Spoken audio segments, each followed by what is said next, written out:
Assalamualaikum warahmatullahi wabarakatuh. Perkenalkan, nama saya Putri Fadila dari jurusan Administrasi Pendidikan. Kali ini saya akan menganalisis video dari mata kuliah Komunikasi Organisasi. Sebelumnya, saya telah membahas mengenai komunikasi.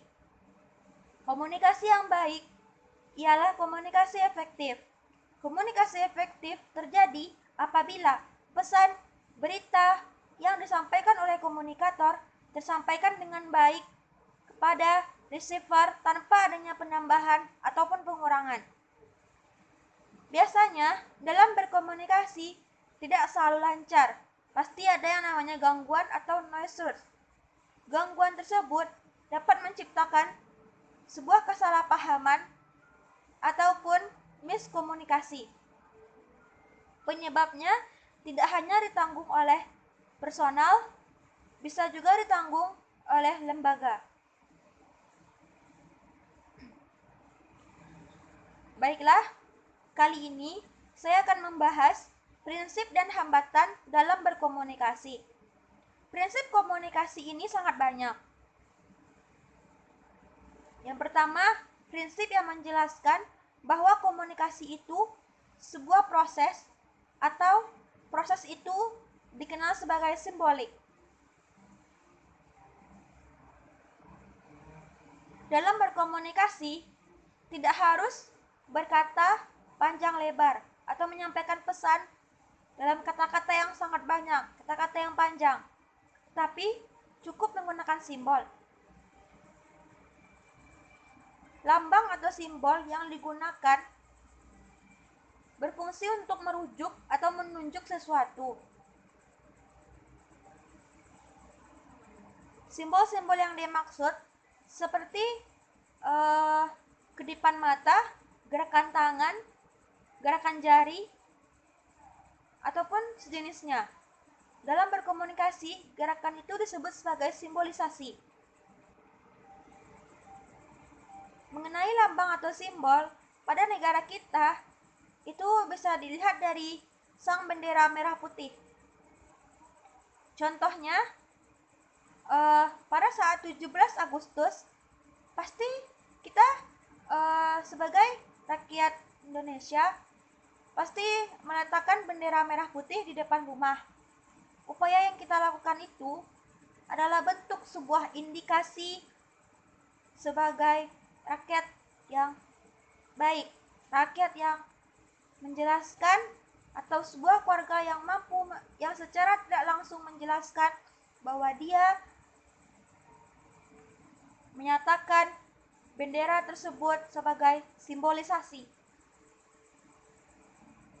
Yang kedua, setiap perilaku mempunyai potensi, entah itu komunikator, entah itu receiver, pasti memiliki potensi komunikasi.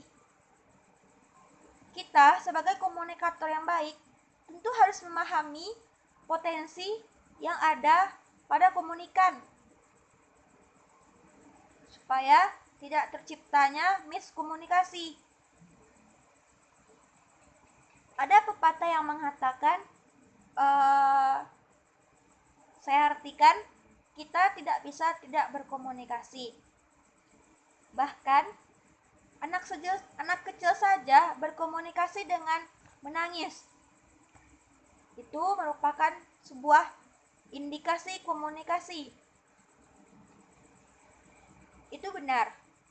Kita emang tidak bisa tidak berkomunikasi. Kenapa?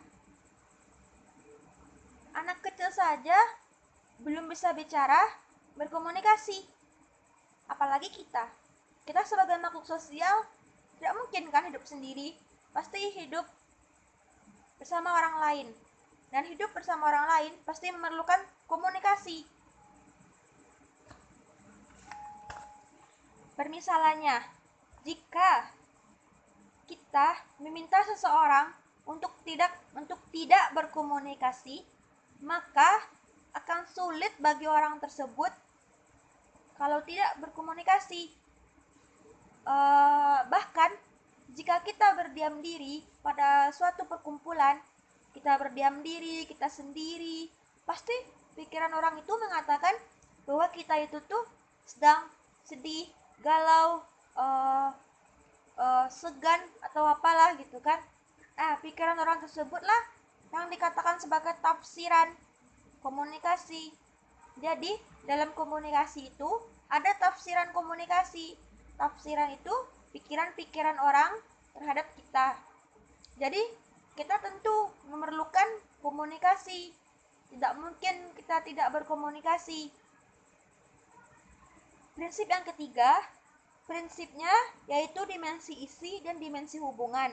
Dimensi ini menunjukkan muatan komunikasi, disandi secara verbal, sementara dimensi hubungan ini disandi non-verbal. Dapat dicontohkan seperti ini.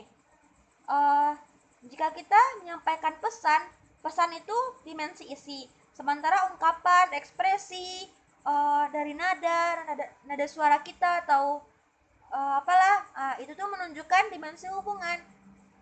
Permisalannya sepasang kekasih. Jika si cewek nih marah atau sedih atau mengungkapkan perasaannya kepada pasangannya, maka pesan itu dikatakan sebagai dimensi isi. Sementara ungkapan, emosi,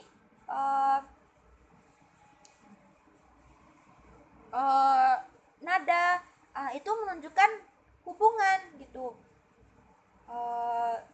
Misalnya dia marah kepada pasangannya, isi pesannya tuh dimensi isi, sementara ekspresi di wajahnya, ungkapannya, itu tuh menunjukkan sebuah hubungan. Dalam berkomunikasi, hubungan ini juga diperlukan. Ada perbedaannya, bahkan sangat jelas perbedaannya kalau kita berkomunikasi dengan orang yang baru kita kenal dan orang yang sangat akrab dengan kita atau ada persamaannya dengan kita. Permisalannya, kita akan sangat beda sekali berbicara dengan orang yang sudah lama kita kenal, entah itu sesuku, entah itu seagama, atau yang memiliki persamaan dengan kita, pasti akan berbeda. Jika kita berkomunikasi dengan orang yang sama kita, sama kemampuan dalam menanggapi, kemampuan potensi komunikasinya, maka komunikasi itu akan efektif. Jadi kita sebagai komunikator harus memperhatikan komunikasi kita itu dapat dimengerti atau tidak oleh si komunikan. Selanjutnya, prinsip melibatkan prediksi. Prinsip prediksi ini mencoba kemungkinan-kemungkinan efek yang terjadi. Hal ini berdasarkan cara dari penerima menanggapi. Contoh, ketika berbicara kepada orang lain, mesti kita memprediksi dengan siapa kita bicara. Permisalannya, seorang mahasiswa berbicara dengan dosennya. Jika dia berbicara dengan dosennya, tentu harus menggunakan bahasa yang baik. Tidak seperti bahasa dia berbicara dengan temannya, tidak seperti bahasa dia bicara dengan adiknya. Tentu berbeda. Tentu ada unsur saling menghormatinya. Pikiran-pikiran itulah prediksinya, apakah dia salah bicara, bagaimana pembicaraan yang baik kepada dosen, bagaimana nada yang baik kepada dosen, bagaimana menghormati dosen. Itu melibatkan prediksi. Yang terakhir, prinsip non-sekuensial, yaitu komunikasi tatap muka. Seperti yang kita tahu, komunikasi tatap muka itu pada dasarnya maksudnya komunikasi manusia ini pada dasarnya tatap muka. Seperti seorang guru yang berbicara di kelas, memberikan pesan di kelas, memberikan informasi di kelas, memberikan pelajaran di kelas. Tentu itu yang dinamakan sebagai komunikasi tatap muka. Respon dari anggukan atau penolakan dari siswa tersebut menjelaskan bahwa komunikasi itu tatap muka. Jadi keuntungan komunikasi tatap muka ini, kita secara langsung melihat apakah siswa itu mengerti dengan pelajaran kita, apakah belum mengerti. Jangankan dari anggukan kepalanya, dari ekspresi di wajahnya, kebingungan di wajahnya, pasti kita langsung memahami, oh pasti murid ini belum mengerti nih sama pembelajaran ini. Langsung bisa ditanyakan. Jadi itu keuntungan kalau komunikasi tatap muka. Coba kalau daring, kadang nggak ngerti, di ngerti-ngertiin, dia ada bedanya antara komunikasi tatap muka atau tidaknya. Selanjutnya, hambatan. Hambatan yang pertama itu miskomunikasi. Miskomunikasi ini terjadi apabila ada gangguan atau hambatan dalam berkomunikasi, makanya terjadi miskomunikasi. Miskomunikasi ini berakibat sangat buruk bagi kita, bagi orang lain, sekelompok orang lain. Akibatnya bisa menyebabkan perang dunia. Itu sumber-sumber hambatan. Yang pertama itu emosional.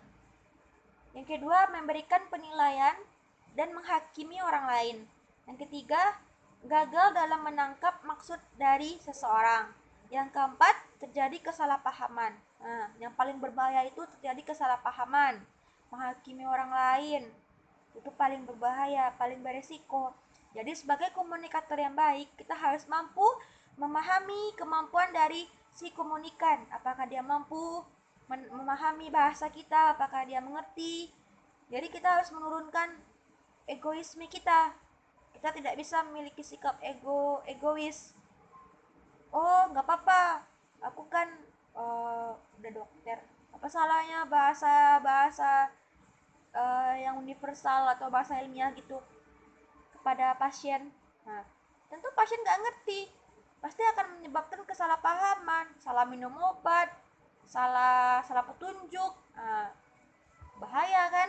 Nah, jadi kita tuh harus mampu mengetahuinya apa sih gitu cara yang baik supaya kita tuh mengerti keadaan si penerima pesan itu. Kita harus mengerti gitu, jangan jadi egois, jangan jadi sok pintar. Nah, itu nggak baik itu.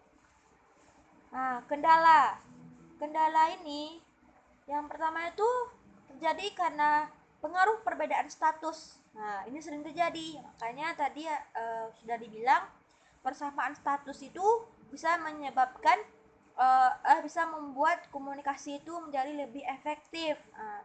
Kalau perbedaan mungkin menyebabkan kendala, kurang mengerti, miskomunikasi. Nah, yang terakhir nih, apa yang perlu diperhatikan dalam komunikasi? Yang pertama, pahami komunikasi satu atau dua arah. Nah, biasanya sih komunikasi ini dua arah, kan gitu. Nah, jadi kita harus paham, sebagai komunikator kita harus paham bagaimana si receiver tersebut, mampu nggak dia menerimanya, bisa nggak dia mengerti. Kalau bisa kita tuh berbicara sama orang tuh harus memikirkan potensi orang itu gitu. Kita harus menggunakan bahasa mereka, jadi mereka paham, dan komunikasi efektif pun terjadi, nggak ada gangguan, nggak ada hambatan, nggak ada miskomunikasi. Yang kedua itu mendengarkan dan memahami. Biasanya kalau mendengarkan dan memahami itu tuh lebih baik gitu untuk diperhatikan dalam berkomunikasi, supaya nggak ada tuh miskomunikasi, nggak ada tuh kesalahpahaman. Nah, jadi kita harus mampu mengerti, mampu mendengar dengan baik, jangan main motong aja tuh pembicaraan orang. Nah, yang ketiga tuh persepsi yang selektif itu. Yang keempat, memahami sudut pandang orang lain. Kita harus mampu memahami sudut pandangnya, jangan egoisme, kita jangan egois gitu. Kita harus mengerti bagaimana sih orang itu, sudut pandangnya gimana gitu, mampu nggak dia ngerti gitu. Jadi dalam berkomunikasi itu tentu ada gangguan, tapi alangkah baiknya gangguan ini tidak terjadi. Supaya tidak terjadi, maka sebagai komunikator yang baik, kita harus mampu mengenali kemampuan dari receiver itu. Ya, seperti prinsip yang kedua, setiap orang itu memiliki potensi masing-masing. Nah, dan kita sebagai komunikator tentu harus memahami receivernya, komunikatnya. Percuma kalau kita berbicara sama orang, orangnya nggak ngerti, nggak mahamin. Malahan dampak buruknya apa? Bisa terjadi kesalahpahaman, bisa berakibat perang dunia, bisa berakibat yang fatal. Jadi kita harus berhati-hati dalam berbicara, berhati-hati dalam menyampaikan, mengerti bagaimana kemampuan dari receiver itu, mengerti bagaimana uh, cara menyampaikannya gitu. Kalau dia kayak gini, kita nyampainya kayak gini juga gitu. Jangan jangan nyampain menurut kita benar aja, tapi dia nggak ngerti, kan itu percuma gitu. Itu yang saya dapat sampaikan. Kurang lebihnya saya mohon maaf. Assalamualaikum warahmatullahi wabarakatuh.